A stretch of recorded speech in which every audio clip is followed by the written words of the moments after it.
శివరాత్రి పండుగ సందర్భంగా నల్లమల అరణ్యంలో వెలిసిన రుద్రకోటేశ్వర స్వామిని శివమాలదారులు భక్తులు దర్శించుకున్నారు. రుద్రకోటూరు వెళ్లేందుకు భక్తులు చాలా కష్టపడుతూ వెళ్లి దర్శనం చేసుకున్నారు.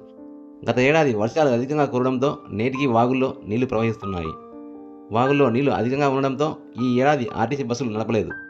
దీంతో భక్తులు ప్రైవేట్ వాహనాలైన ఆటోలు, ట్రాక్టర్లు, జీపులు, బైకులపై వెళ్లాల్సి వచ్చింది.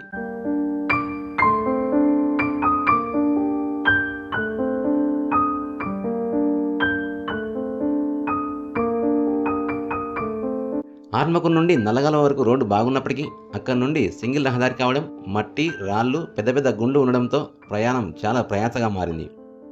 అరణ్యం మార్గంలో కావడంతో ఎర్రటి మట్టితో కూడిన దుమ్ము లేవడం వల్ల అక్కడక్కడ భక్తులు నిలబడుతూ ప్రయాణం సాగించారు.